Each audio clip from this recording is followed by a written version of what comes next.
Good evening, everyone. And you're now watching a live edition of Georgia Alabama Sports Live Show. I'm Thrift, Barringer alongside my partner in crime, Richard Holdridge.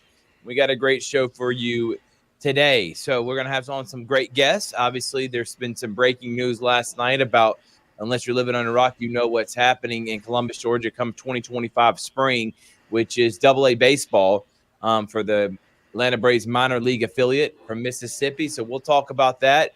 We're going to actually have Tom Callahan on from the Ignite Sports to give his opinion on it. We're going to go back and forth a little bit with him. Also going to have one of the top coaches in our area, Coach Kendall Mills, legendary coach, a guy that I respect very dearly. And he's got a really good Hawks program, 10-6 on the season. And they got a big one tonight. So looking forward to seeing what happens with that one. We're getting him right before his game. So thank you again for Coach doing that. But we're not going to bring him on just one moment, Richard, because we have him to come and talk Hardaway Hawks basketball, talk Columbus basketball in general, and how this year you got a lot of teams that could vie for deep playoff runs, girls and boys. But, Richard, we last talked on Sunday and a national championship happened. We'll do quick thoughts on that. We'll talk a little Falcons as they fired Arthur Smith. We'll also dive into some Auburn, Alabama, and Georgia for next season, college basketball for those three teams, and any other hot topics. And we'll get out of here in about an hour and 15. But, Richard, how are you, man?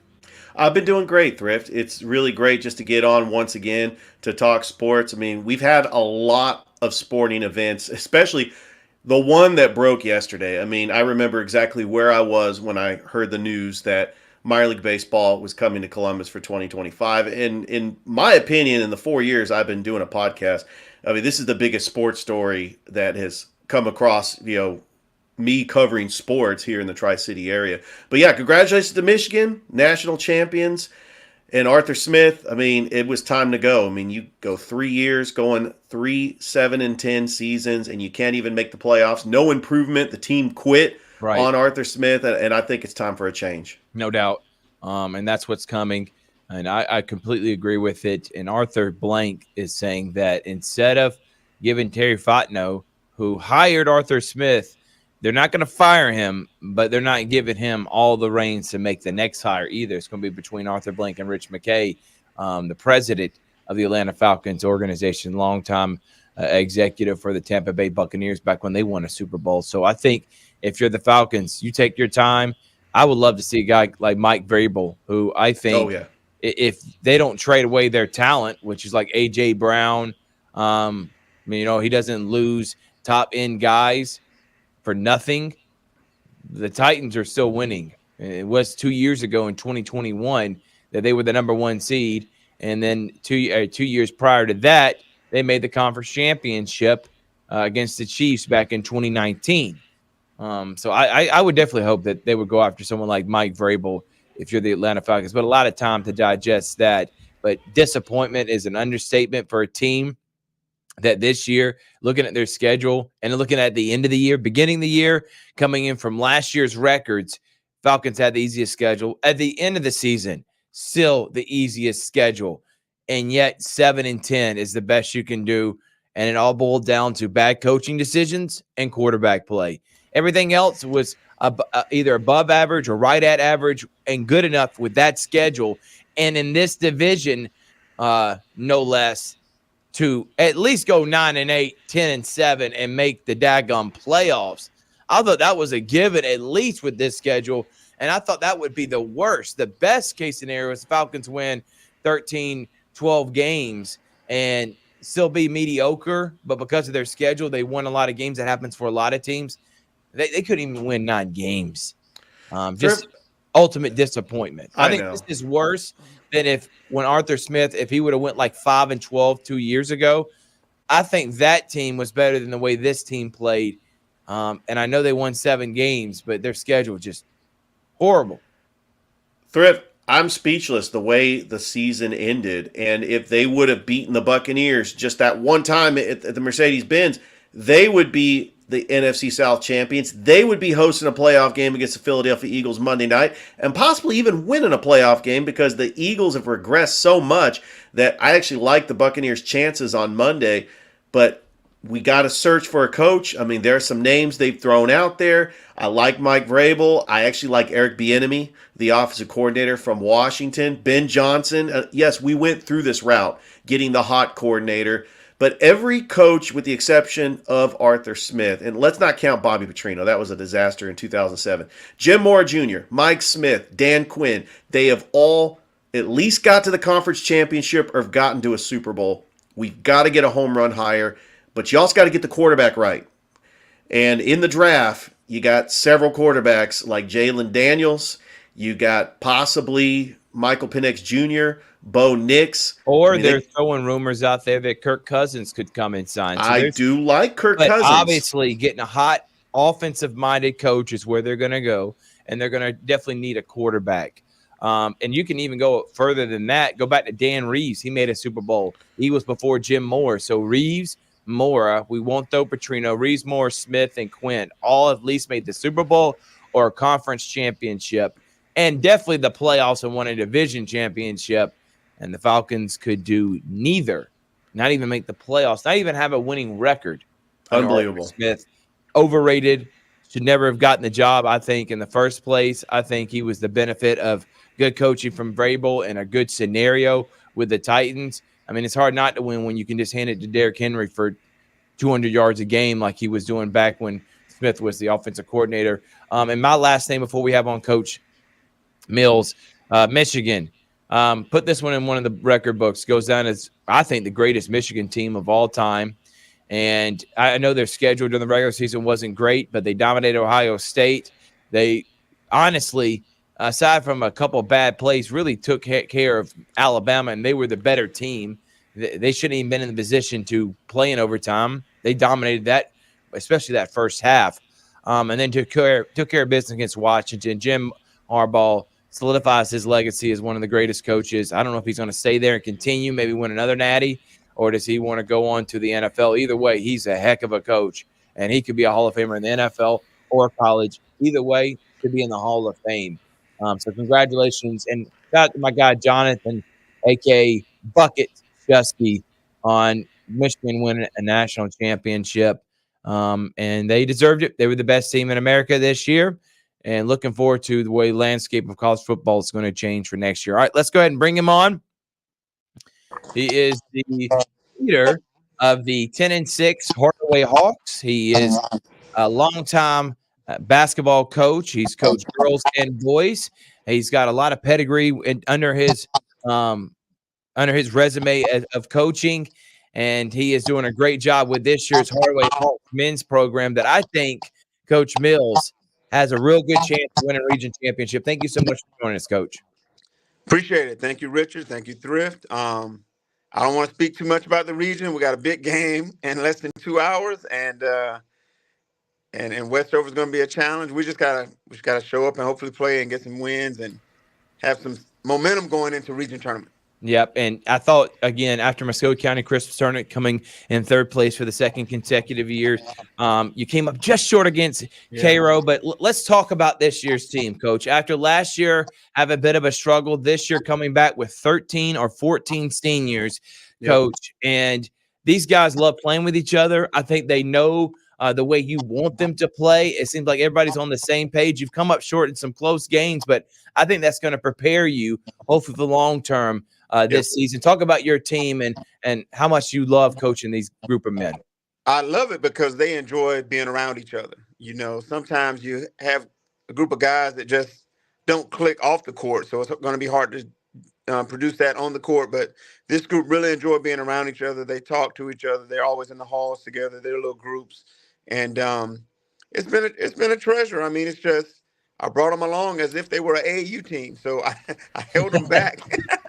I held them back, and we're seeing some good things happen. So hopefully this January is always tough because it's just Tuesday, Friday, Saturday, almost for the entire month. So we just hope we can grow, and if we do come up short on the scoreboard, we learn from it, bounce back, and continue to improve each and every day.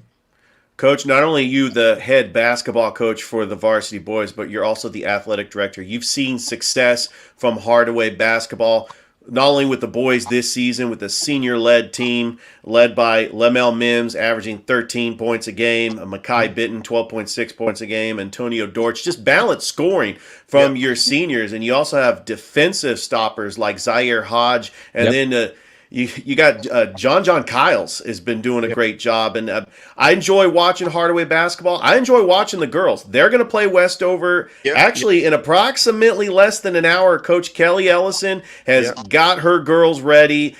You got Michaela Johnson averaging 17.5 points a game. A.K. Shelton averaging 13 points a game. They won the Muskogee County Christmas tournament. When you go to face these region opponents, how exciting is it that the Hardaway girls and the boys team are really putting on a show for your fans?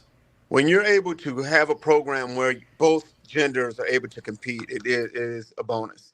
A lot of times you have a good boys team, not so good girls teams, or the flip side, you got a good girls team, not so good boys team. So it shows the growth in the program. It shows the growth in Hardaway athletics here. And I'm just fortunate enough to be leading it. Speaking of Coach Ellison, she's not going to be here tonight, so I get to sit on the girls' bench. And I told her, I said, I got it. Whatever you need me to do, I'll be the head coach. I'll be the assistant. I'll do whatever you need me to do to help the girls get a victory tonight. All right, let's talk about your region that you're in. Came up short against Cairo. You saw Bainbridge, who beat Shaw this past weekend. You play Westover again tonight. They're undefeated. I know you throw out regular season records once you get into region play. Those don't really matter because a team could be bad before the region and then get hot during region. You've seen it so many times, Coach.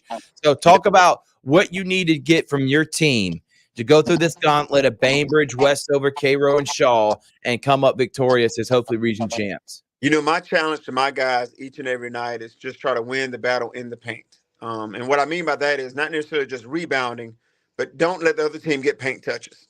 So we do drills on a daily basis, just trying to deny the offensive player a paint touch. And if we're able to do that and keep people out of the paint, I think we'll be successful. The thing that happened at Cairo, they made some threes. They made some big shots. Going back to before the break where we played Spencer, they made some big shots, and we're contesting those shots. We just came up short on the scoreboard for those. So we get some toughness in the paint and get some defensive stops, and hopefully we're averaging around 58 a game. If we can get that up to about 65, I think that's going to be a bonus for us. Yep. Coach, you play Shaw this Friday on the campus of Shaw. What was the benefit of playing Shaw in the third place game in the Muskogee County Christmas tournament? Scouting. That's what I was thinking. Advanced scouting, you get film early. You get to really see how they're going to play. Their head coach wasn't there, Coach Dickey, but we just were able to get a feel for how they're going to play. And I think that hopefully that will benefit us, in the region play. All right, Coach. I was looking at your schedule. Definitely going to be there when you take on Shaw and when you have Cairo. So we'll be at Hardaway at least 2 more times, maybe 3. And we're hoping, Coach, we're crossing our fingers, is that the Hardaway men's and women's teams get to host the region tournament. Is that already predetermined, Coach? Or they determined that? It's going to be at the boys' site this year. So the girls may host an early round game, but the semifinals and finals will be at the number 1 boys' site. So, hey, you never know. Yep. We might make Bainbridge, Cairo, and everyone drive up this way. So we'll see. And we would love to make the Hawks Nest our home during region tournament. Coach, let's talk about you as an AD and talk about all the programs at Hardaway. This is time to promote. I know it was a little bit of a down year. It's a growing year for the football program. Getting establishing the culture. So talk about Coach McKenzie and how well I thought he did an excellent job this year for the cards he's dealt. He's building that thing up. And any other sports you want to talk about, Coach, it's happened at Hardaway so far. Coach McKenzie is working extremely hard. The guys are in the weight room right now. We're out of school yesterday, and so just coming back from the break, and you get those guys fired up to get back in the weight room and work out in the off season. Soccer will start up next week. Baseball will start up. We've got a brand new track coach coming, and so big things in the spring. But we're going to work hard. Hardaway High School is a good place to be, and I hope I'm not going to say I motivate, but just lead by example. Show them how hard you got to work sometimes in the off season and during your season, put the hours in and just and don't worry about wins and losses. Just build your program the way you want it to be and build the character of your student athletes. Coach, let's talk about your baseball team. The head baseball coach is Coach Eric Anthony, right? Or is Yes, that? sir. Yes. All right. Well, I mean, baseball is going to be here before you know it. I mean, I'm looking at the schedule. You got a 3-game series against what Michael Long Jr. is building up at Carver. I mean, he had a young team last year. This is a rivalry game. It's going to be a 3-game series. It's going to be at Carver, and then it's going to be a 1-1-1 format. But this is going to be a region rival next year when you're both Right. in 2A. But how important is it just to get a good showing for the Hardaway baseball team and really just play well against these Columbus schools that actually want to make a good impression in the area as well? Yep. Coach Anthony's been with us for a few years, so he's built it, and he's not going to be senior loaded, but he's going to have the guys that he brought in, and he's worked with them now for 2 to 3 years, and hopefully we reap those benefits this year as well as the years to come. But Right. definitely the region will be set up, will be local next year, so it's going to be a bunch of big baseball, basketball, football. Everything's going to be totally different once we're all in the same region. Well, Coach Mills, we appreciate you as always for coming on, man. And Coach Mills is the head boys coach at Hardaway, 10-6 on the season. Let's talk about just basketball in general around this area, Coach. Yep. Shaw's pretty good. Obviously, you know how high I speak of the way you built your program at Hardaway, especially with this year's boys team. The girls side, we all know about Hardaway and Carver, but Spencer is really good. They're competitive this year. And on the boys side, Shaw, Hardaway, Spencer, Carver, all these teams could host first-round matchups. And then we're not even talking about the private school side. Pacelli, number 1 team in GIAA. Glenwood, number 1 team in the AISA. Of course, Central, they're loaded. There's a lot of great talent around here. I know we only talk about football. There's always great football talent, and that's really what's put Columbus on the map. But talk about this year. You've seen a lot of teams, Coach. There's a lot of talent. And you think it's on the upward trend? Like this is one of the better years we've had in a while? It is. It is. I mean, it's just so many. It's good athletes in the city of Columbus, and being that we're not in the same regions, I'm able to actually root for everyone. Just to do well for Muskogee County. But there's talent at every single school. You don't know what you're going to run up into. That's what made the Christmas tournament so great. There were almost 2 upsets. I know everyone was excited to see Spencer Carver matchup, but it was almost Hardaway Shaw in the finals. We're less than 5 points away from Shaw Hardaway playing for the Christmas tournament title in boys basketball. But it's not. It's balanced. It's balanced. It's like the SEC sometimes. You don't know what's going to happen on any given night. And you got good coaches who just aspire to win and do the best they can. And we're just trying to represent our schools and our community in the best fashion we can. And I'm so proud of being able to broadcast these games and give exposure to all the talented players around this area. And one of the guys, Lamel Mims, I remember him 2 years ago at the Perfect Practice CB Hoots Fall League, and to see where he's at now as a leader on your team, that's credit to you, your program, and these guys that have the head on right. And I hope college coaches see that. That's what matters, and not just putting up 25, 26, 28 a game, Coach, being coachable, doing all the little things right. If you're having a bad night, you're cheering on your teammates instead of worrying about getting your own. Those little things matter, doesn't it, Coach, when it comes to recruiting? Absolutely does. And I talk so much about character and academics to these young men. So it's more than just about basketball. We're building them up for the next level, whatever it may be, armed forces, workforce, their careers, their jobs, family life, whatever they want to do. But, have some character and just have some dignity and pride in what you do. So if you just work hard every day, hope you reap the benefits and get rewarded for it. Well, thank you so much again, Coach Mills. Good luck tonight. We hope you're now 1-1 after tonight, and then got a big one against Shaw. Coach Mills, thank you so much, and we'll have you on later on in the season. Go Hawks. Thank you so much. Appreciate it. Thank you. Thanks, Coach. All right. And that is Coach Kendall Mills of the Hardaway Hawks. All right, Richard, by the way, did you just see the breaking news? Nick Saban is retiring from Alabama. It has been broke. On3 has dropped it. ESPN has come out with it. Nick Saban is retiring and stepping away as the head coach of the Alabama Crimson Tide. I couldn't think of a better way to come back and to talk about what's happening around here. Unbelievable, Richard. Wow. And again, it just came out. it's not a lot of information, but if you got ESPN, you got Yahoo, you got a lot of people dropping this, Richard. In my estimation, this is not going to be like a Tom Brady where he decides to come back. He could do that. But wow. I mean, he has nothing to coach for. So I would have thought he wouldn't have went out on top with a national championship. But maybe this year took a lot out of him, man. It could have. I told you, this is the most coaching he's probably had to do in a few years. But give me your initial statement. Nick Saban retiring from the University of Alabama. I'm speechless. I mean, he doesn't have anything more to prove, but he has a lot of energy, and this was his best coaching year by far. He could do this for 5 more years. How do you replace a Nick Saban, one of the greatest, if not the greatest college football coach of all time? It's going to be very tough. And I know that there are some names out there that get thrown out like Dabo Swinney because he played wide receiver at Alabama, but you're not going to replace Nick Saban. Yeah, but you don't want to be the guy that replaces. Oh, not at all. You don't want to be the guy the GOAT. After you don't want to be that guy that replaces Nick Saban. This is I'm absolutely stunned.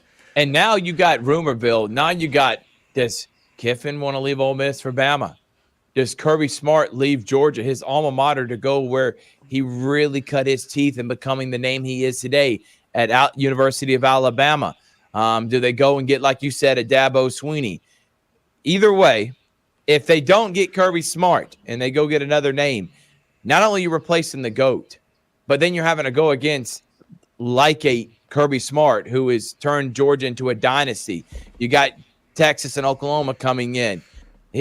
Crazy time. And I think also probably what's going on in Coach Saban's head, I'm thinking that the changing landscape of college football right now, turned into a 12-team playoff, he has had to adapt a lot. To see this happen right now, yes, I am shocked. I am surprised. But there was no doubt that he had nothing left to coach for. He was doing it out of sheer joy and just wanted to continue to dominate. I'm mind-boggled. Really not much of a statement because I don't want to start speculating and already starting now who's his replacement. That's just, hot topic radio land, and I don't want to be those typical guys, but I just can't believe what I just saw. Just to see Nick Saban retire. A lot of heirs are coming to an end, Richard. Coach K from Duke, seeing him retire. Boeheim, Nick Saban, Belichick's probably close to retiring. What we grew up through, me and you, watching the dominance of Alabama and New England, finally coming to an end. We never thought it would end.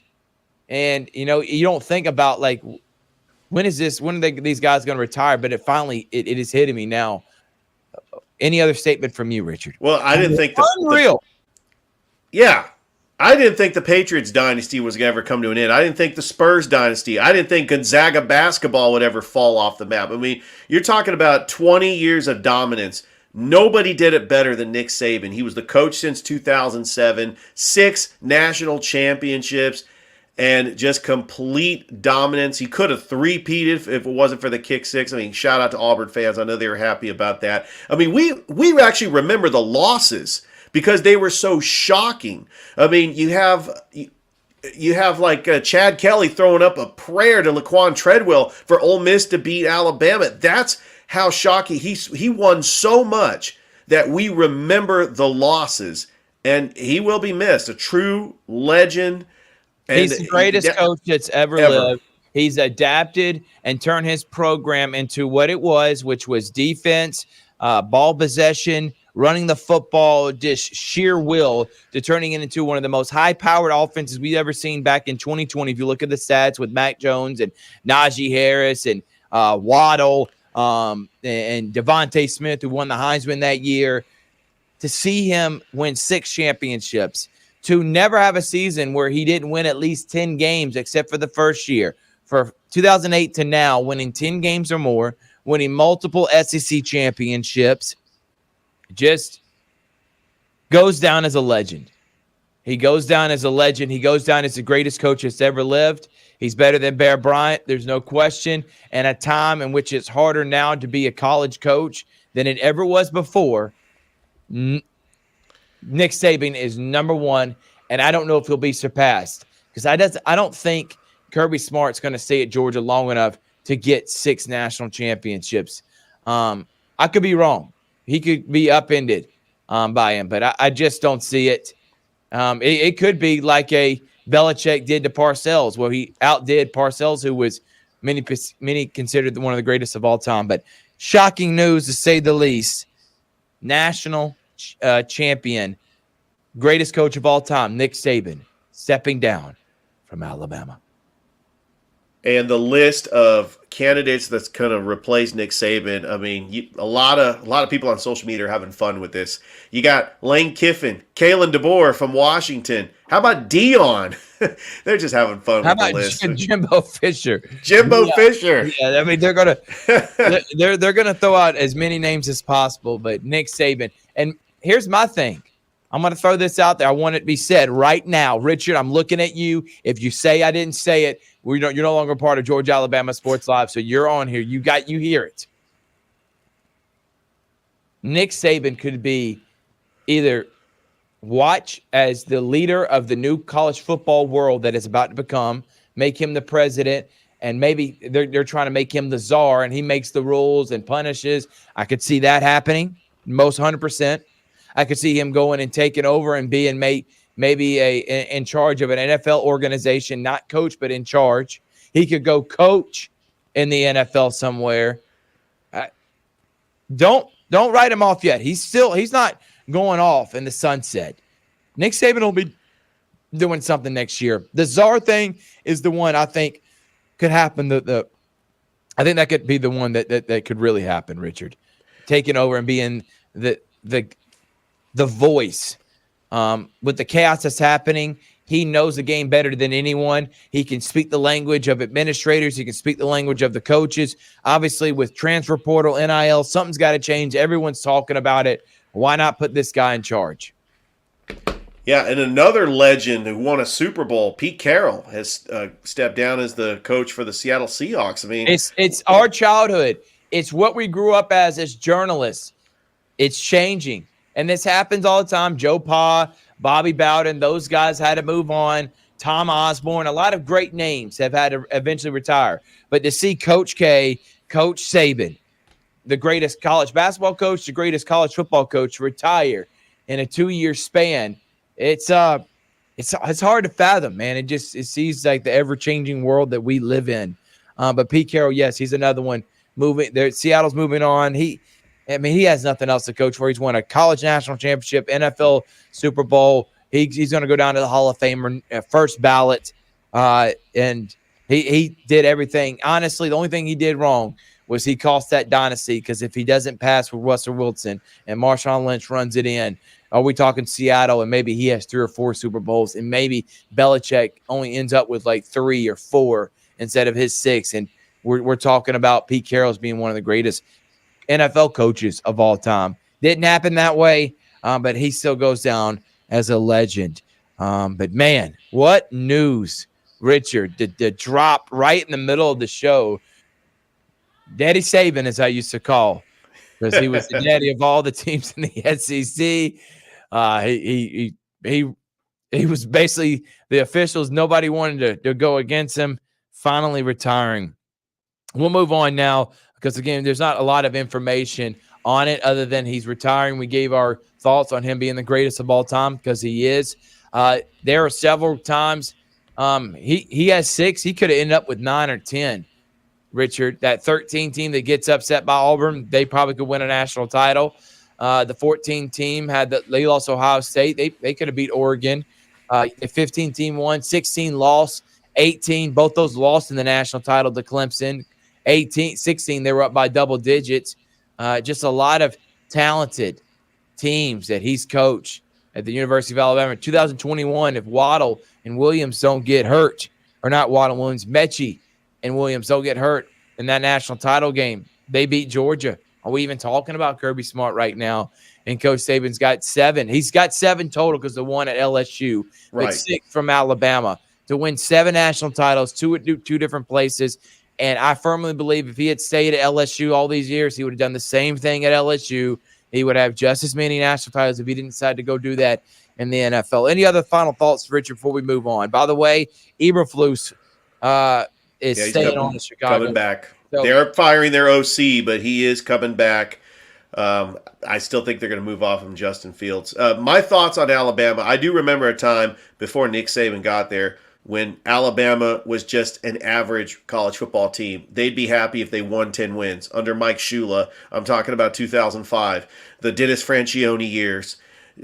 Just Mike Price was the coach for maybe a couple of days. Alabama's going to go back to that. They're still going to be good.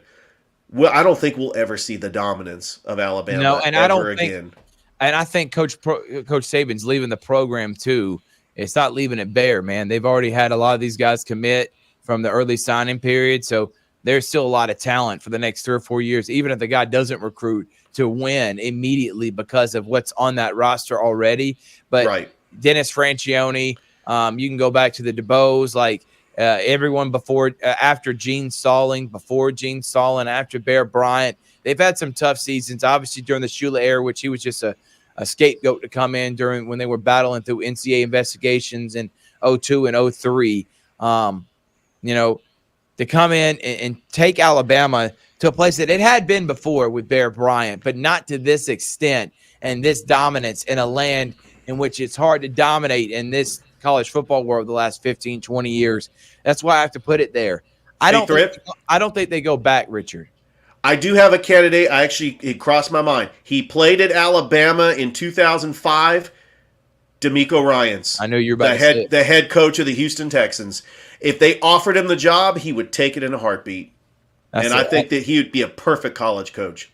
Well, the only issue that's going to happen when it comes to, you're right, they have unlimited resources. They have the money. You see, they have the pedigree, the history to win national titles. Everything's there for you. Is that you're having to replace Nick Saban.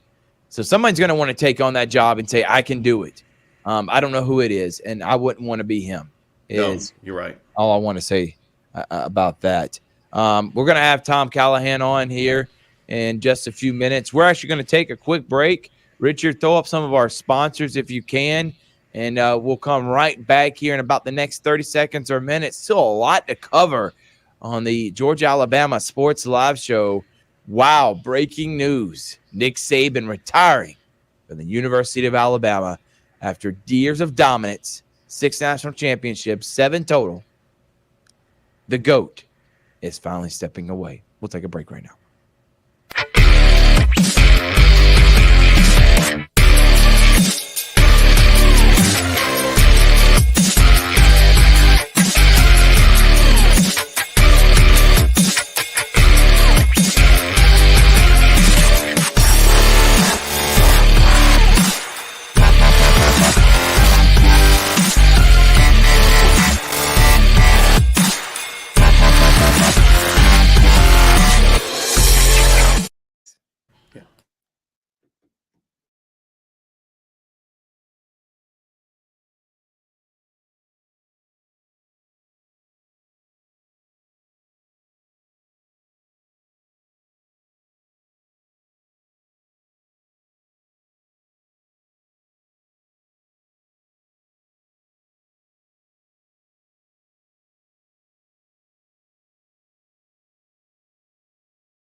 Welcome back, everyone. Again, breaking news. The GOAT, he is stepping away. Nick Saban is retiring from Alabama.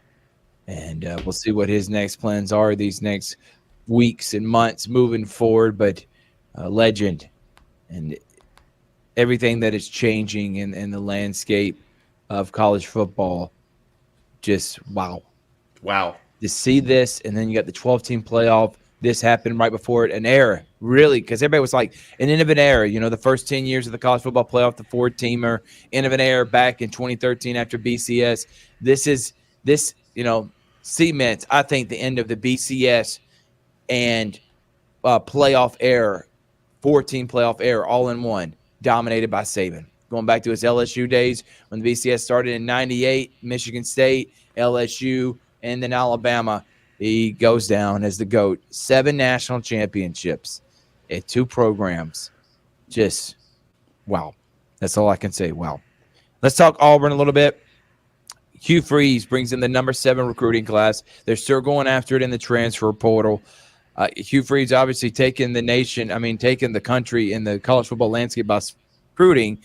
But you saw this year, he tried to be more of a CEO. He tried to take a step back, let Philip Montgomery be the hands-on, day-to-day play caller, and he basically managed recruiting, basically be able to the overseer of the entire program. But it didn't work this year because whenever he didn't decide to put his imprint on the game plan, Auburn offense was ranked 100th or 115th in the nation. Terrible, putrid, horrific. And they looked terrible against Maryland. And obviously, his focus was recruiting. If he had to pick a battle, beating Maryland or bringing in the top 7 recruiting class, Richard, he's taking that recruiting class. He can take that loss to Maryland all day long. But he decided that he's going to take over play calling. Kent Alston, who was his offensive coordinator at Liberty, he is now moves into the quarterback coach. I think he may hire someone else to be on that offensive staff. Watch out for that. Charles Kelly is now the defensive coordinator. It hasn't been named yet, but he is he's going to be coaching at Auburn. They don't have what he's going to be doing, but I know Ron Roberts moves on from Auburn to go to Florida. So Ron Roberts gone defensive coordinator, but Auburn, Hugh Freeze taking over play calling duties. And now when you got Saban retiring like you do, this opens up for Auburn to, are people going to transfer now with Alabama? The transfer portals, can it be opened back up? That's a question. Can they actually transfer? I think it's too late now. They can't put their names in the transfer portal, so that they're stuck as of now. But wow, Hugh Freeze taking over play calling duties. I see them attacking the transfer portal, and next year you got to improve from 6-6. You got to at least win 9 games, I think, and I think it's going to be even tougher conference slate in the SEC. But Hugh Freeze says he's tired of it. He's going back to his play calling. This is not abnormal because every other stop other than Auburn, he's been the play caller. Yeah, and I'm wondering if Hank Brown is going to be the quarterback going forward in 2024. He's the freshman. He came in. But if he is, he's going to have a pretty good target that I think he's going to be an NFL receiver. That's Cam Coleman, the number 1 recruit in the entire state of Alabama, played at Central, won a state championship. We met him at the Sports Visions Awards luncheon. He is committed to Auburn, and I think he is going to make a tremendous impact year 1 in the 2024 schedule. I'm looking at the schedule, Thrift. I mean, they host Cal. Remember, they had to go all the way to Berkeley. Yep. They got that. I mean, they're playing Oklahoma. They got to be at Georgia. I think at Missouri is going to be a tough game. But I really see a 4-game slate where they're playing Kentucky, Vanderbilt, ULM, Texas A&M. You get it at home. You get Alabama in Tuscaloosa, but how is that Iron Bowl going to feel without Nick Saban in it? I mean, that's just going to be very interesting. I think that Auburn is going to improve, especially you got Hugh Freeze as the coach. We saw what he did at Ole Miss, right, and he develops quarterbacks, and the team just gets better. It does, and I expect big things coming from them here in the next few months, especially when it comes to the transfer portal. But I think Hugh Freeze has got him in the right track. We'll see if he can get that offense up to par and his standard, and see if Auburn can win 9 or 10 games next year. Georgia, obviously, they return Carson Beck. Not much news other than they may be going after a few more people in the transfer portal. Pretty much their glass is solidified. Not much news other than if Kirby Smart decides to go to Alabama and take Nick Saban's spot. That's pretty much that's the only thing that's happening around there. Thrift. So 247 Sports just listed the way too early national championship odds. I'm wondering if this is obviously going to change. Right now, Georgia has the best odds to win the national Right. championship in the 2024 season. Alabama has the second best odds. I think that's going to change, especially since Nick Saban is not there. I mean, he makes all the difference in the world. It doesn't matter how many players you have, it's the GOAT. It's Nick Saban, and I think that Alabama's odds are not going to be as good. You got Ohio State's got the third best odds. Not giving a whole lot of respect to Michigan. They got the fourth best odds. They still have a young team. And I wonder if this has an effect on Jim Harbaugh. I'm wondering too. If Nick Saban is retiring, you feel like you won a national title this year. Let's run it back. Let's run it back. Let's win a few more. I'm wondering if he has that mentality or if he's got that itch for the NFL, which I completely understand because he was successful there and he coached your team, the 49ers, and it wasn't his fault that everything went falling down. You put that on Trent Baalke. York too, the owner of the team. But that's really all the updates when it comes to those teams. We'll hit on some college basketball. We're going to have on Tom Callahan here in just a moment. Richard, you'll let me know whenever he gets on board because we got some breaking news. The Mississippi Braves, AA affiliate, have decided to come to Columbus, Georgia. That news broke last night. Nick Saban. I mean, we had some breaking news. So we got a lot we're going to be hitting on with Tom. We'll give our opinion afterwards with that. I did want to hit on some NFL, Richard, quickly, and then we'll finish up with some college basketball after Tom. Looking at the way the playoffs are set up right now in the wild card, you got Browns, Texans, and I guess we can just do a quick rapid fire with all the games. I think the Browns beat the Texans. As good as Stroud has played, shout out to Rex Castillo. The Texans, I can see them upsetting. Who knows? They could pull an upset. There's not a lot of expectations with them. They're playing with house money right now. I like the Browns defense. I think Joe Flacco is going to come in, and I think the Browns have a chance to maybe sneak maybe 1 or 2 games in the playoffs and make it to a conference championship because of that defense and because we see what happens with Joe Flacco when you're underestimating him. He can play like he did back in 2012. Browns over the Texans. What do you got, Rich? Joe Flacco's playing with a chip on his shoulder. He's 39 years old. He was on the couch mid-season. The Browns are on their 4th quarterback, and we thought it was going to be a disaster when Nick Chubb went out for the year. Deshaun Watson goes out for the year. But the Browns have a very good defense with Myles Garrett, Denzel Ward. I see the Browns winning not just this playoff game. I got them possibly upsetting the Baltimore Ravens in the divisional round. Yeah. I was going to say that, Richard, but I was going to wait and let him see if they're going to upset the Texans. Dolphins and Chiefs. I think Chiefs take care of business. I think Tua Tagovailoa is going to be he's going to have a rough game. He ended the season on a low note, and I don't think the Dolphins go into Kansas City. And I don't think Kansas City, and hear me out on this, I don't think they make a conference championship this year. I think that run of consecutive conference championships, 2018, 19, 20, 21, 22, 5 straight years. I think it ends this year, but it doesn't end in the wild card round. I do think they beat the Dolphins.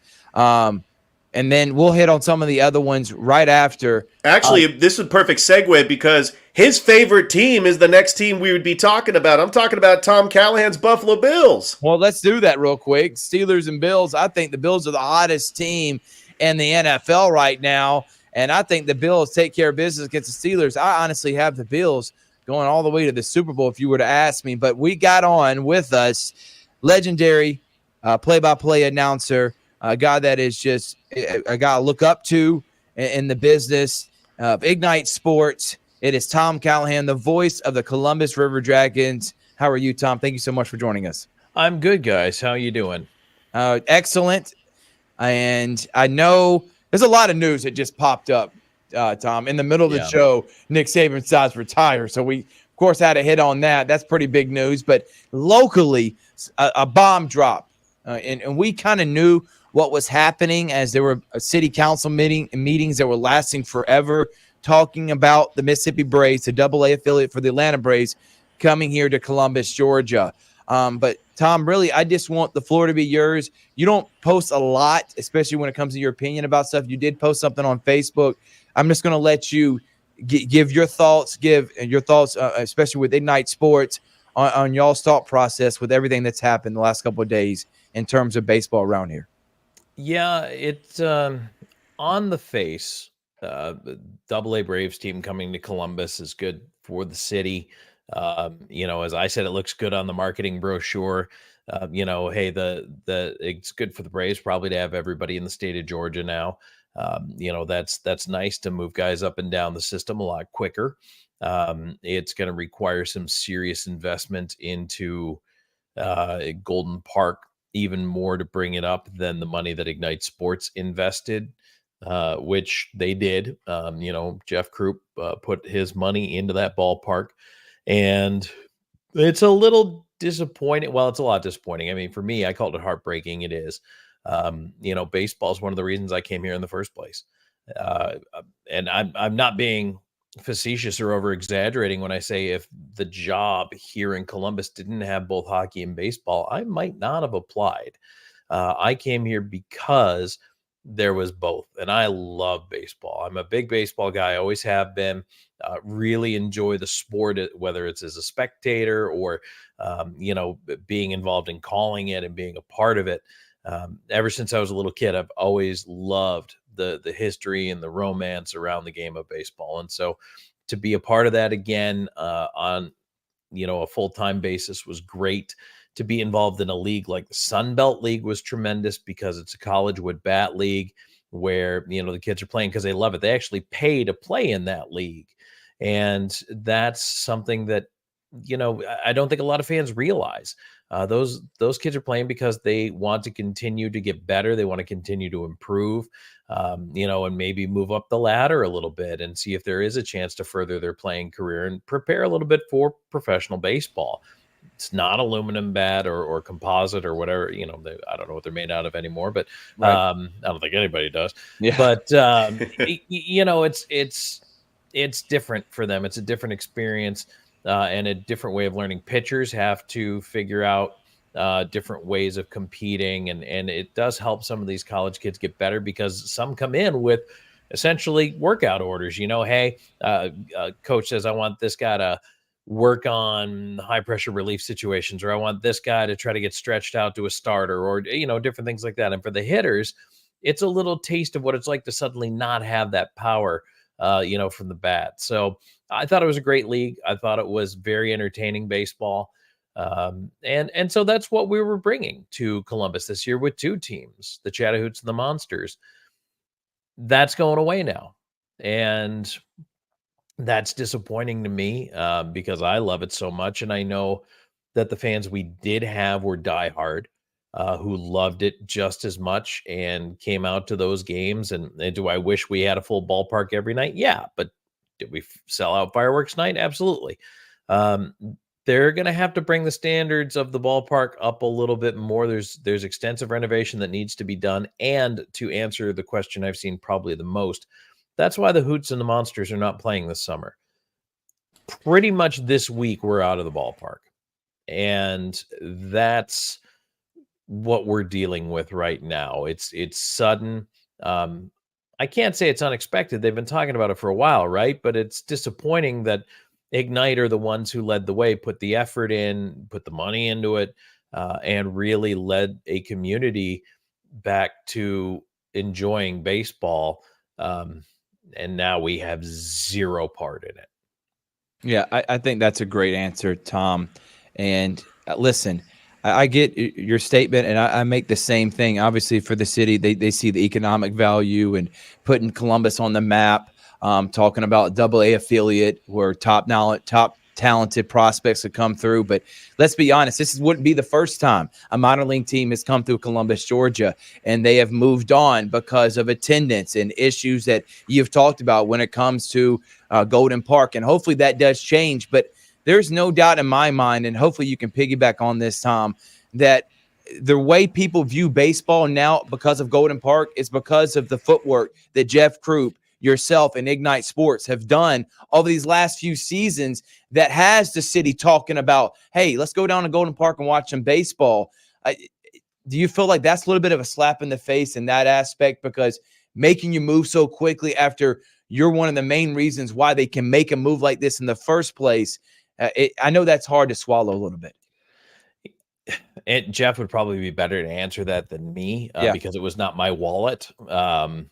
But I can just tell you from the blood, sweat, and tears perspective of not only, I mean, me, I put in, I don't think my effort is anywhere near the efforts of some of our real behind the scenes employees, both in the Monsters and on the Chat-a-Hoots.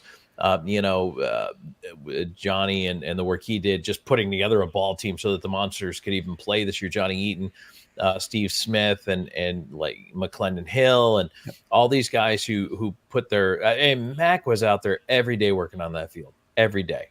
That was his baby. He loves it. And we took pride in that. We took pride in that for Columbus.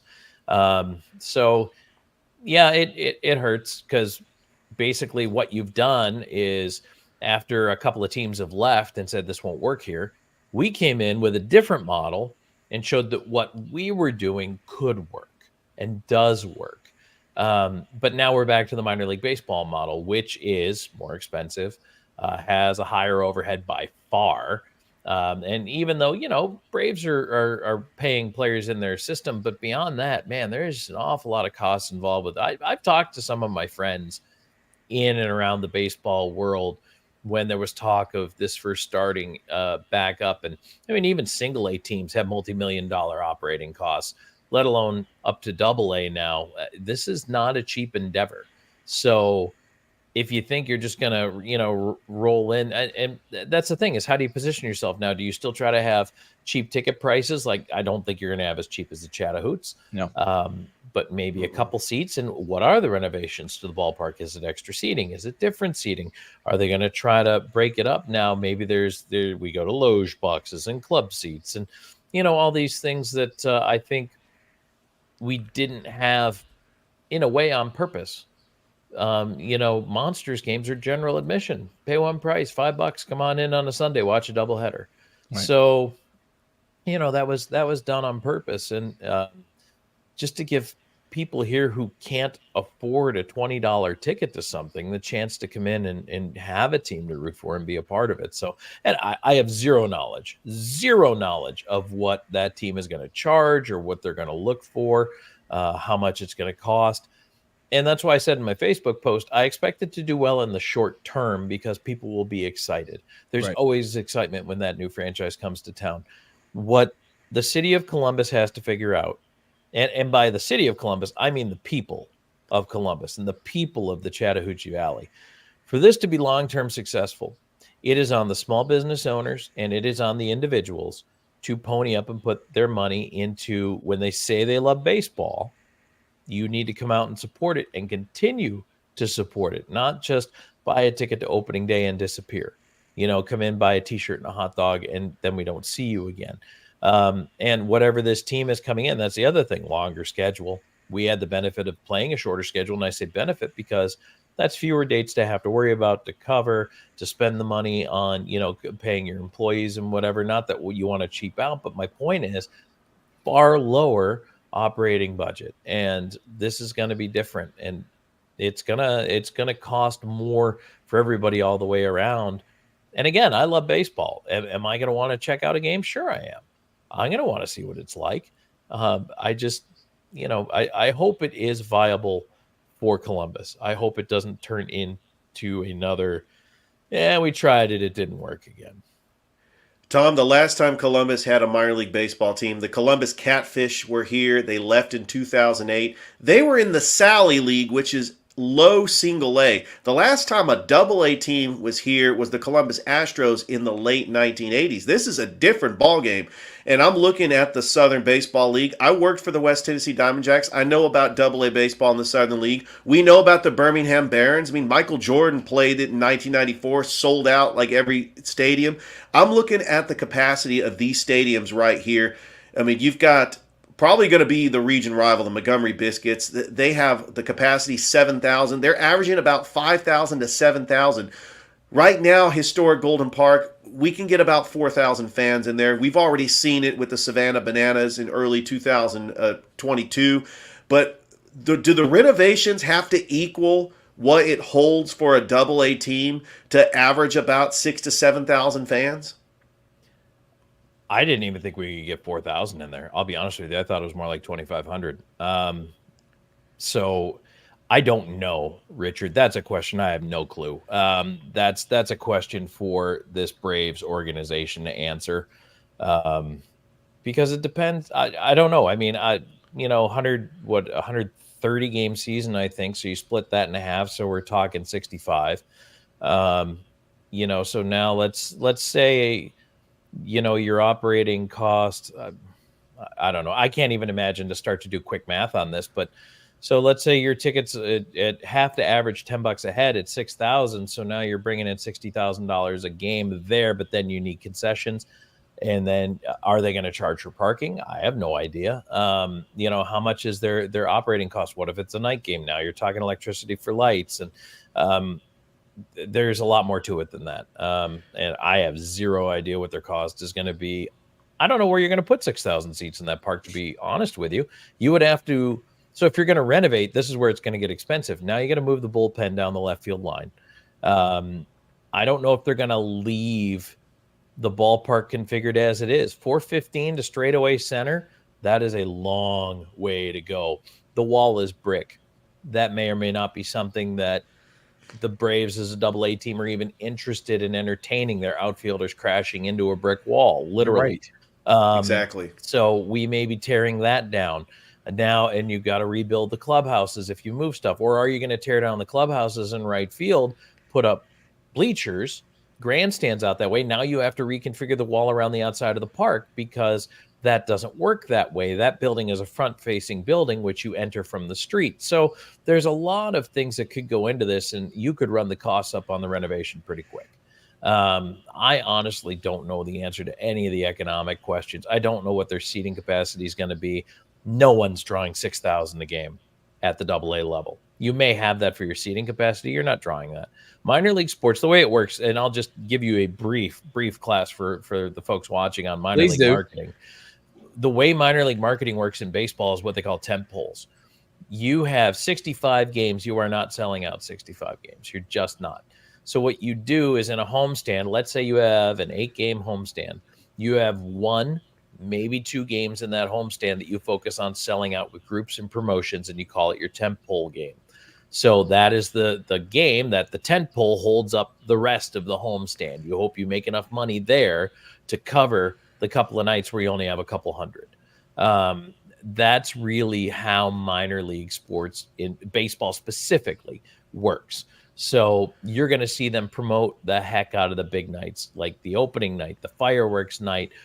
Maybe they're going to do something around Memorial Day if they're home, that kind of thing. If you have holidays at home, you push those. They're probably going to play into late August, maybe as late as early September. Maybe you're doing something around Labor Day. You're going to have to get through August, which around here is crazy hot. Oh, boy. And I'm thankful we didn't play through August. You're also going to have to renovate the ballpark, because let's face it, that air does not move in that ballpark. You're going to have to put up, whether it's fans or air circulation or whatever it is. There's all kinds of things they're going to have to do, but the marketing efforts are going to go towards certain games. And then your diehards will come to a Tuesday, Wednesday, Thursday night game against the Biscuits, but you're really focused on the Friday. Maybe you have fireworks every Friday at home. That's your tentpole, is your Friday night fireworks. But now you got to go get that sponsored. There's a cost associated with that. It's $3,000 to $5,000 a game to put on a decent fireworks show. Well, you got to cover that, then cover your operating costs. And so that's why I'm saying it's on the small businesses of Columbus as much as it's on the single ticket buyers to be able to step up and continue to invest money in. Now, from that standpoint, does that hurt the River Dragons? Potentially. Someone is going to have to make a decision. Maybe they love sports. They love hockey. They love baseball. They have $3,000 that they've set aside and said, I'll market with $3,000 to the sports fans of Columbus. Do they split it? Do they then give $3,000 to the baseball team and not to Columbus River Dragons? Yes, that's possible. And it's an economic reality we're going to have to face as well. So you're competing for the same dollars in a market that doesn't have a ton of them to go around. That's going to be hard too. And it's going to be a battle. It really will. I think that's everything you just said. You're only getting it here on Georgia Alabama Sports Live.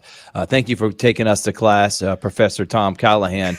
But I think what you're saying is 100% on point, and I think that's where we can lead now. Talking about the River Dragons, we'll talk about this year's team. But short term, y'all are just focusing on getting through this season. Or have you even thought about long term with next year and the year after? I know Jeff likes to work that way, or y'all trying to keep that under wraps and let's just finish through this season first. Sure, we're always thinking about down the road business wise. The team on the ice is the team on the ice for this year, and that the hockey operation side focuses on this year. Business ops.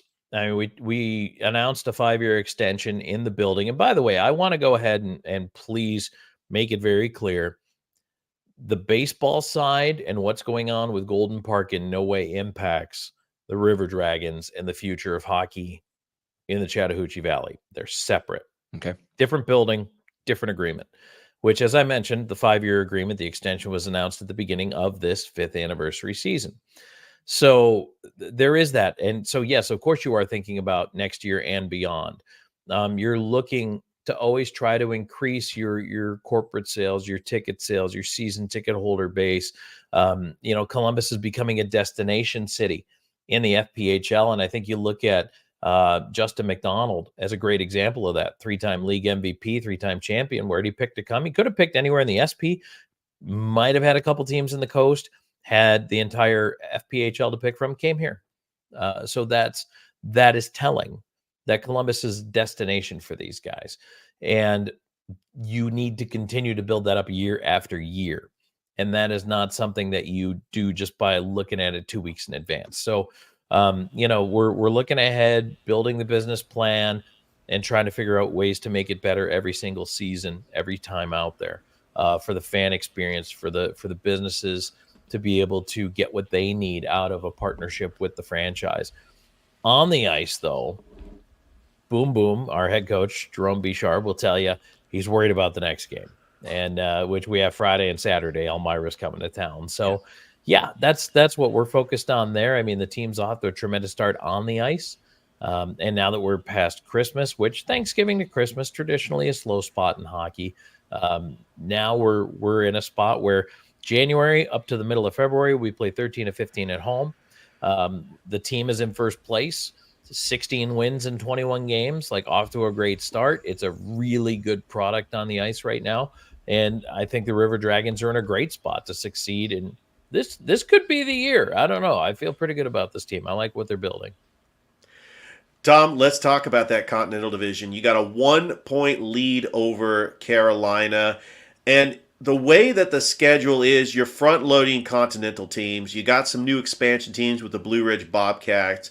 You got the Mississippi Seawolves. You do have some teams that are in the South. You got Baton Rouge Zydeco. And you don't play the Empire teams as much. You probably won't face them until you get to the Commissioner's Cup. But how important is it for the Columbus River Dragons to get home ice, where when they're playing Carolina, if they play Carolina in the FPHL playoffs, that they have home ice where they can get games 2 and 3 at home? Because we know that the playoff format is going to be 1-2. Last year, they won game 1 on their home ice, but it seems to be where they get that, and then the other team, their backs are against the wall, but they are able to take advantage of home ice and get those 2 victories. Is Columbus thinking about trying to get home ice so they can get that format, so they can be assured to get 2 games at home in the playoffs? We actually we were taping our weekly TV coaches show today, and Coach Bichard and I were talking about just that, already looking down the road at how important home ice is. Yes, that is the goal, not only home ice in the Continental Division, but top record in the league, so that you host more of the championship games than the other team. And here's why. Look at last year's championship final. Carolina against Danbury. Carolina is Danbury's top seed, so they get home ice. The way they elect to do it is to play the first 2 games in Carolina in a best of 5. Carolina won both. So now, which is a nightmare scenario for the Danbury Hat-Tricks, but they're heading home, and Carolina just needs to win 1 game on the road. They can't do it. Danbury wins 3 in a row, wins it in 5, wins it on home ice. It's huge. And with a building like Columbus, with our fans, this is a hard place to play. People don't really want to come here. They don't really want to face this team. Certainly not in this building. Yeah, it's massive. Playing Carolina, that one extra deciding game here, if it comes to that, to get out of the division, absolutely you want that game here. Making a Danbury or a Binghamton or whoever, maybe, we travel up there to start off the series, play 2 up there, come down here now for the potential of 3. Yeah, you want that. And that is absolutely front and center on their minds right now. And you accomplish that by winning more games in regulation, because it not only feeds into tie breaks, but in the FPHL, for those who may not know, we're on a 3-2-1 scoring system, which means if you win in regulation, you get 3 points. If you go past regulation and win, you get 2. That's right there, the incredibly important difference. That's why right now Columbus is 1 point ahead.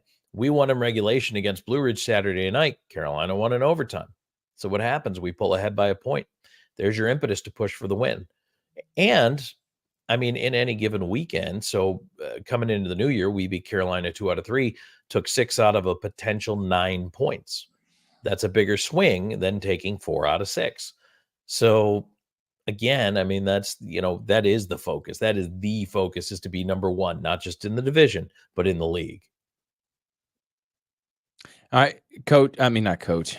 I'm too busy interviewing so many coaches, Tom. That's okay. I'll take it. I'll take it. You're coaching us right now. How about that? Especially on hockey and everything happened in minor league sports. You mentioned Justin McDonald. He's got 144 shots on goal. He's got 44 points this year. You've been here for a couple seasons. You know about the history of the River Dragons. Is he the best player that's ever wore this uniform? Is he up there? Talk about how great he's been as an addition to the River Dragons this year. That's a really good question. Man, you had a couple of years ago, Austin Doe, Josh Petrantonio put up 81-point seasons. J-Mac is right now leading the league in assists. He's starting to put the puck in the net. And I want to mention Alexander Jemayev, first River Dragons player to 20 goals this year. He's not too far down the leaderboard in the goal-scoring race. There's a lot, and this is the other thing. This is a really talented, really deep team. But everybody wants to play with Justin McDonald right now. Why? Because he can feed you the puck. He can also shoot it. He's a very complete, very smart hockey player. Might be, at the end of the day, if he sticks around for a couple of years, easily I see his sweater going into the rafters in Columbus. Easily. He is that type of player. He can be that type of player. And if he finishes his career here in Columbus, certainly that's the kind of send-off that guy wants. He came here to win a championship. He didn't come here to lead the league in scoring. He might end up doing it, but that's not why he's here. He's here because he likes the team that's been built and how he can elevate those. He makes guys around him better. And we talk about that in all sports. Does X player make, Y and Z players around him better? Absolutely. Justin McDonald makes guys around him better. So yeah, he is absolutely in the running for best to ever wear that River Dragons uniform. But he's got some heady company, and some of those guys are on this current team too. Yeah, I mean, he's had such great accolades, playing for the Watertown Wolves and winning a Commissioner's Cup with Watertown, playing for the Atlanta Gladiators, the Huntsville Havoc. I mean, to have a great player like Justin McDonald come into the River Dragons organization and to gel with your leaders like Josh Pietrantonio, Austin Doe, Jay Krupp, he's still playing, even though he's getting ready to retire and probably going to go be the general manager. He's already the general manager, but they just that leadership of having Jay Krupp on the ice with the teammates, and it's really great when you have your veterans gelling with the newcomers. But I tell you, I'm just blown away, Tom. I was reading Justin McDonald's stats. I mean, he came mid-season, because I was actually keeping track of the River Dragons stats, and his stats are just off the charts. Yeah, well, he's been here since day one this season. So, I mean, he started the year with us. And in fact, he started out on a line with Jemayev and Cody Wick line that was that's right, unbeatable in October. And then, as happens, when you get one line that's just dominant, other teams start to key on it. So what happens is you kind of break those guys up to try to distribute the talent, or at least the hot streaks throughout the lineup. The other game, just towards the end of the game, Austin Doe ends up on a wing with McDonald, and all of a sudden, they contribute to a couple of goals by working with one another. And he's one of those players that just, again, like he can either shoot the puck. If a guy finds him, he can score the goal. He can also find the other guys. If your game is, hey, I'm going to get open, I'm the shooter, he'll find you. If your game is, hey, I'm the playmaker, I'm going to wheel around and create some open space, just get into that space and I'll put the puck there, then you shoot it. He can fill that role too. So it's really fun to watch. And actually, one of the things, again, just going back to our taping of the show today, which, by the way, will be on Christian Television Network on Thursday night, 7 o'clock, and replayed Sunday at 11:30, or Saturday, pardon me, at 11:30. His ability to see the play, see the ice, watch him when he's not carrying the puck. That's when you appreciate the player he is. Watch him away from the play. Watch him when he's putting himself in position to be effective, how he's making those reads, how he's making those plays. All of a sudden, the puck's on his stick. Well, it didn't just, go there like it was on a magnet. No, he had to do something in the time prior to that to put himself in position to end up with that puck on his stick. That's when you really appreciate the kind of player he is. All right, Tom, you got 2 home games this Friday and Saturday against Elmira. Then you got another one against Carolina on the road for 2 games. Then you got a bunch of home games coming up in the end of January, month of February. Let's talk about this weekend in particular. Anything that's happening that you want to talk about? Any, like you always got cool themes and everything else for the games. Anything happening this weekend? How can people get tickets, and how can they follow you on social media to get all River Dragons information? Absolutely. And our social media has been just absolutely on fire lately. If you follow us over there, we appreciate it. But you can generally just search for Columbus River Dragons. The handles have to be a little different here to there, but generally _River Dragons. So I want to say also we have a Wednesday home game, which is Pucks and Prayers night. And so that's a faith-based night. We have a speaker coming in. There's going to be some musical entertainment. If anybody wants to come out and join us with any of their, maybe you gather normally on a Wednesday for a prayer group or a study group or whatever it may be, just to have a fun night out in faith and fellowship. You can join us on Wednesday. We're doing groups for that. That game is at 7:05. And like I mentioned, we have a speaker starting at 6, and then, we have a gospel artist performing. So it should be fantastic. But to back up to this weekend, Friday, 7:35, Saturday is, and this is the only time this year the Elmira River Sharks come to town. So if you wanted to see them, this is it. Saturday, 7:05. Saturday is our next family 4-pack night. There we go. Which is so, okay, I know we have a lot of fans of Chick-fil-A. So Chick-fil-A Midland and our sister station, which is Kissin' 99.3, they're co-sponsoring. And so listen to this, is crazy value. Normally, 4 tickets to a River Dragons game is going to run you a little more than $40. But for $40, you not only get 4 tickets, we're going to give you 4 Pepsi products, 4 popcorn, 4 hot dogs, and 4 coupons for Chick-fil-A sandwiches. Come on now. Yes. So Richard, I know, bought 100 of these just for the Chick-fil-A coupons. And those are only through the River Dragons office. I do want to mention that you can only get them in our office. It's not online at Ticketmaster.com. That's just for single seats. You have to call us or come to the office. 706-507-4625, 507-4625, or normal business hours. You can stop by too. And we have one a month. So January 13th is our one for January. We have them coming up in February, March, April, I think is actually the last home game of the year. But you could buy your 4-pack now for all those games for the rest of the year. So those are always special nights. I know families love it. You can upgrade. You can add a seat if you need to. There's some flexibility. But again, that's why we ask you to call us or come down, because we realize not everybody's a family of 4. So, it should be a lot of fun. Should be 6 points. You hope you put those in the back pocket. And then on Wednesday night, again, looking forward to a great night there. So, and anybody needs information anytime, rdragons.com is the website, rdragons.com, probably your best resource. And I'm actually using that resource right now as I'm looking at the schedule. So there we go. And Carolina is the Wednesday game. And by the way, that's a team that's our rival and vying for first place. So you definitely want to go see that one. And this weekend, it's Tom Callahan. Yeah. We'll have him on many more times. Thank you so much, my friend. Actually, Thrift, one more before we let him go. Tom, who do you got between Buffalo and Pittsburgh? Can the Buffalo Bills make it to the Super Bowl? What kind of question is that? Yeah, come on now. Well, you're a Bills fan. I just Was it even a question? Come on. Of course they can make the Super Bowl. The question is, can they win? Well, Josh Allen has got to just play the way he's been playing. They were 6-6. They've been really relying on James Cook running the football, and their defense has been playing very well. I do not trust James Cook. He puts the ball on the ground too much. I don't trust him. And that is a diehard Bills fan right there. You live and breathe the Buffalo Bills. I know that this is your team, and I'm pulling for them. I want to see them do well in the AFC. We need to use Leonard Fournette more, in my opinion. They picked up Fournette. They put him on the practice squad around Halloween. He didn't play till December. He got into a game, then was out for a week. Now he was in again in Week 18. Looked good against the Dolphins in, I'll say, limited touches. But Tom Brady loved this guy, raved about this guy, made Tampa Bay go out and get him because he can run the football, he could pass protect, he can block, he can catch it out of the backfield. I really hope that they're going to scheme to get Fournette more involved. Allen's got to limit his turnovers. That scares me.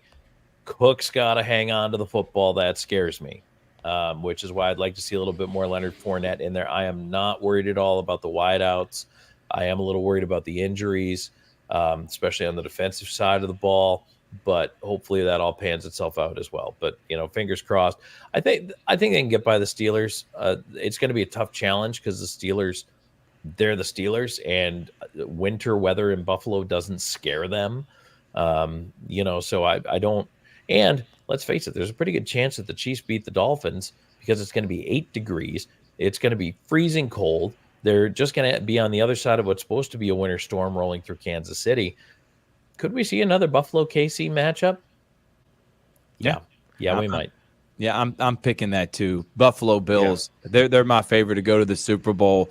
But I'm with you. Playoff Lenny, he comes back like he did in 2020 with Tampa Bay. Hey, the Bills could win a Super Bowl. Tom, thank you so much, and we'll talk to you later, man.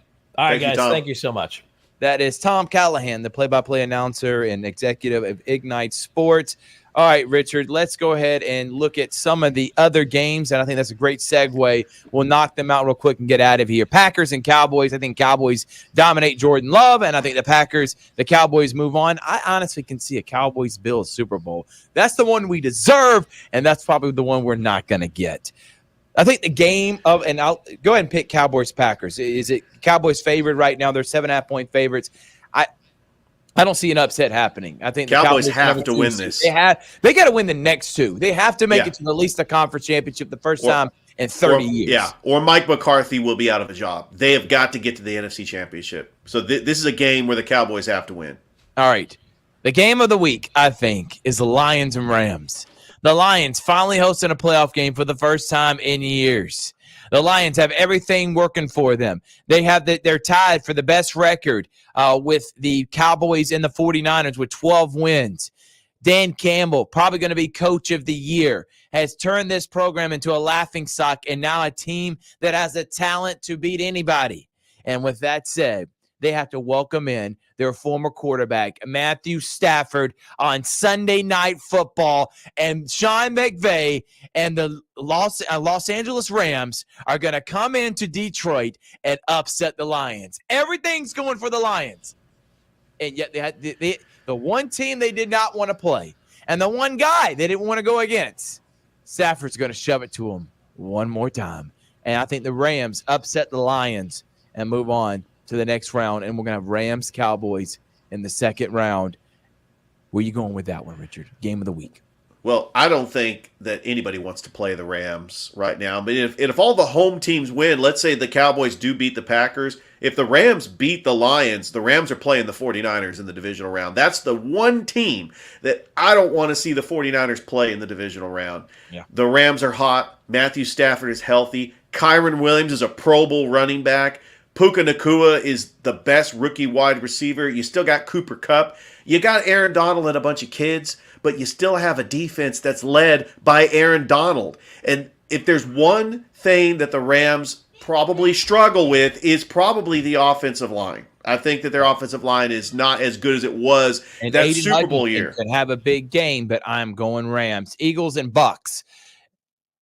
As much as I would love to see a Baker Mayfield upset, I don't think the Eagles lose this game. And I think the Eagles will play the 49ers in the second round. We're going to have Eagles, 49ers. We're going to have Rams, Cowboys in the NFC. In the AFC, we're going to have Ravens, Browns, Bills, Chiefs. That is a heck of a division round playoffs, Richard. Well, Thrift, they do the reseeding. So the 49ers. I didn't think they were going to reseed. They normally don't reseed, so they are reseeding this year. They are going to reseed. It will be the highest seed remaining. So it will be 49ers and Rams. And it'll be Eagles, Cowboys. Eagles, Cowboys. And then on the flip side, it's going to be still Browns and Ravens, and then Chiefs and Bills. So how about that? Incredible divisional round. I'm hoping for that. Bucks or Eagles? I think Tampa Bay wins. The Eagles are so bad. A.J. Brown might not even play. Jalen Hurts is banged up. I know that I had Jay Rescher on my podcast, and we both picked the Buccaneers. I think that Baker Mayfield is a quarterback of destiny, and a lot of Bucs fans did not realize that Baker Mayfield would lead the Buccaneers to the playoffs, but they did.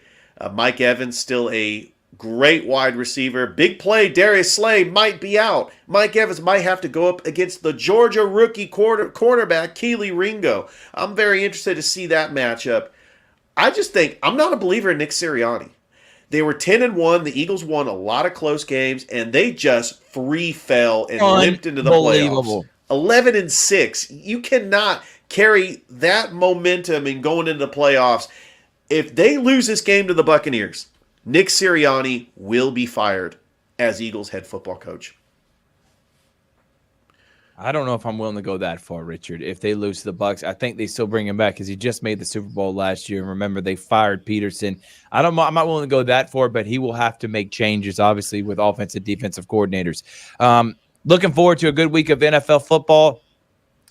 High school basketball, we're not going to throw the rankings up. We got new rankings on Sunday we'll come out with. Hardaway's got a big one against Westover. Then they take on Shaw. Spencer's got a couple region games. We got Russell County Central. Thursday, we got Glenwood Lee Scott. That's number 1 versus number 2 in girls and boys happening on Georgia Alabama Sports Live. CVCC, Coach Bird today. He's got the number 1 team in the state, and they're a top 20 team in the nation. They are literally they're one of 25 teams that can win a national title this year. They're the number 1 team in Alabama. CVCC taking on the number 2 team in Alabama, Snead State, for junior college. That's going to be on tomorrow. Friday, we got Pacelli Strong Rock. Strong Rock boys, 13-1. They're top 4A team. The girls undefeated. They're top 2. They both take on Pacelli. You'll be with Calvary Konos.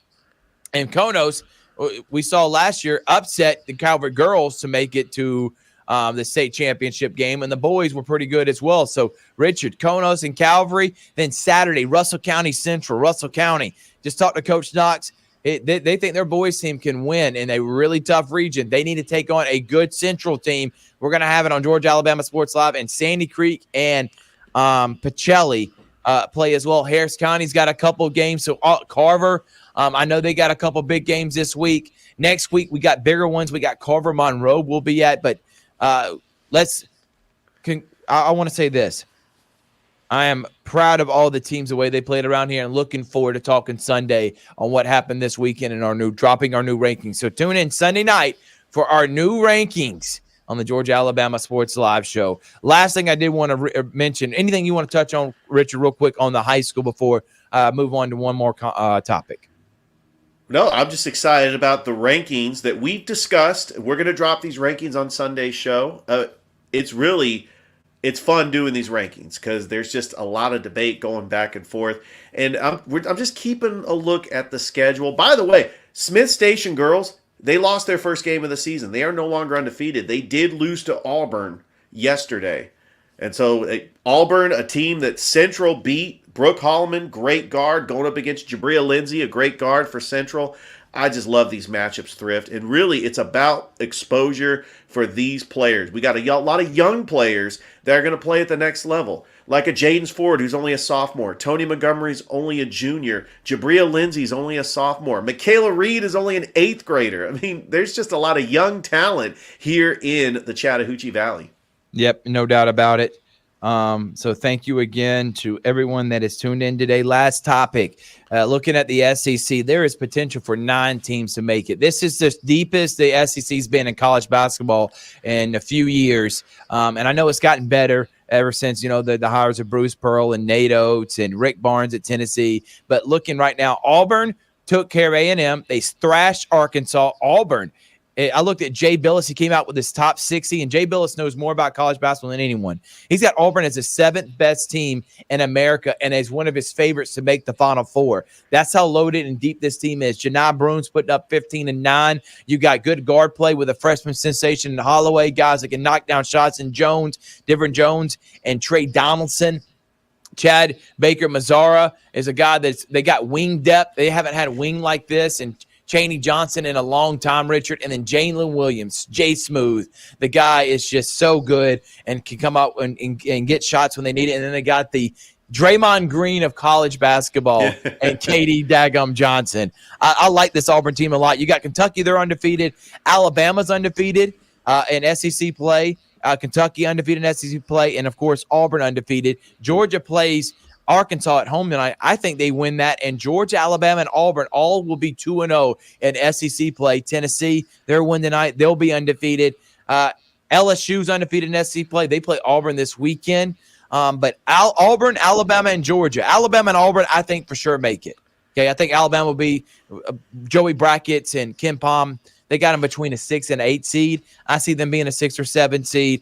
I think Auburn's going to be a 3 or 4 seed. And I think Georgia could possibly get in as maybe as an 8, 9, or 10 seed. So that's good for all 3 teams that we want to cover, Richard. And like I said, the SEC is a gauntlet. Nothing is good as the Big 12. That's the best college basketball conference. And it's only going to get better next year because they had Arizona and Colorado. So they would have literally the top 3 teams in America in their conference if Arizona was with them this year. But obviously the Big 12 with Kansas and Houston, Baylor, BYU. I mean, there is so much talent over Cincinnati. there. Cincinnati. A lot of teams that are going to make it with the Big 12. But the SEC, I think they're the 2nd best conference in basketball right now. Oklahoma, Texas, Iowa State, who just beat Houston. All these teams are going to make the tournament. They got 8 or 9 just like the SEC do. But any comments on the SEC and the Auburn Tigers as a favorite to win it all this year? Bruce Pearl has another team as a top 10, and they are just clicking on all cylinders. Well, mark your calendars, everybody, because February the 17th, big game. This game, Kentucky comes to Neville Arena. I mean, the demand for this, we gotta find a way to get press passes. The demand for these tickets. I mean, I remember seeing on StubHub, they go for like $300, $400, $500 for these tickets. Fans just waiting days before just to get these tickets. Huge game. If you remember 2019 when Auburn went to the Final Four, they had to beat Kentucky in the Elite 8 to get to the Final Four. I expect these 2 teams to be the top 2 teams in the SEC battling out on February the 17th. I agree with you, and I cannot wait for college basketball. It's not a better time than right now for college basketball, especially during conference play. Last thoughts. I think it is a good move for the Mississippi Braves to come to Columbus. I'm thinking great things, and I'm hoping it's good for the city. I'm hoping it's good for Georgia Alabama Sports Live. I'm hoping for big things in the future. I'm hoping maybe for an opportunity to be a part of their media coverage, which we would love that. Richard, I know you would too. I hate it for Coach Smith. I hate it for McClendon Hill. Coach Smith is one of the brightest young minds around. What he did with those college kids and giving them exposure to move on from college to pro, getting them better at their game. He did a phenomenal job. The Chat-a-Hoots Ignite, Tom Callahan, Zach DeBozart, Jeff Croup, everyone involved. Great job giving us great content all the time and making it easily accessible for everyone in the community to come and being affordable. I hate it for them. I'm hoping the best for the city. I'm hoping the best for the AA team to come here. And we were talking with Coach. I mean, I keep wanting to say Coach, but Mayor Skip Henderson during the Campus Academy ribbon cutting.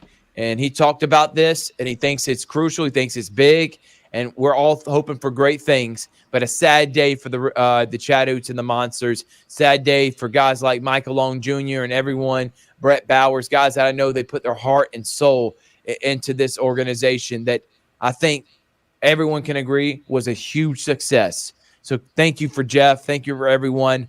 And now we just got to move on to the AA Mississippi Braves. And I hope them and the River Dragons can coincide together. I do think it's going to work out, but it's going to start, as Tom said, with people in this community. You can't demand for the community to get better, to have good things, and then not support it.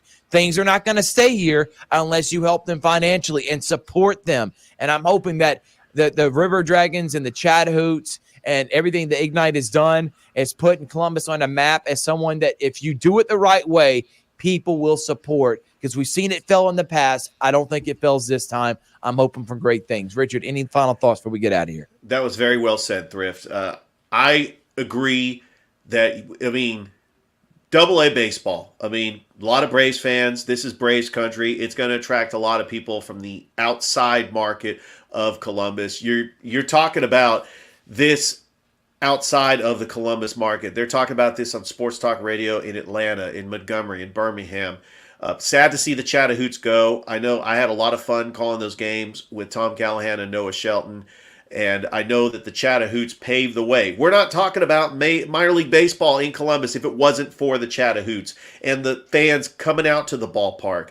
And I feel like the Chat-a-Hoots should get the respect they deserve, and we have got to acknowledge them for putting baseball back on the map in the Fountain City. And I'm excited, too, about minor league baseball coming to Columbus in 2025, because this is a great baseball town. We've had great baseball players like Frank Thomas, like Tim Hudson, Edwin Jackson, Glenn Davis, the Northern Little League team that won the Little League World Series in 2006. Great baseball town.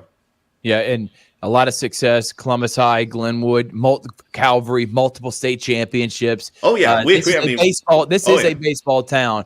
And huge. And I'm glad the Chat-a-Hoots had a successful run. I just hate it for them and Coach Smith and Clendon Hill. All right. Thank y'all so much for tuning in. Thank you to Coach Mills. Thank you to Tom Callahan. Tomorrow, Sports Vision's radio show, 4 to 6 p.m. And then at 6 p.m., we got Glenwood Lee Scott girls, and then we got Glenwood Lee Scott boys right after. Myself, Richard, you'll be on the call for the girls, and I'll join you once I get there, and then we'll both be on the call for the boys game. CVCC Sneed State, Robert Edmonds will be there for that one on Thursday. Friday, we got a doubleheader. Calvary Konos, that's a big game in Gaps for who can win a state championship. And Pacelli Strong Rock, big game in the GIAA. You also got Hardaway and Shaw happening. A lot happening around this area, but for Georgia Alabama Sports Live, Calvary and Pacelli. And then on Saturday, Pacelli, number 1 Sandy Creek, and Russell County taking on Central. All on Georgia Alabama Sports Live YouTube page, which you need to subscribe to, and Facebook page, which you need to like. From Richard Holdridge, I'm Thrift Barringer saying, like Wes Hargrove always says, stay classy, everyone. We'll see you.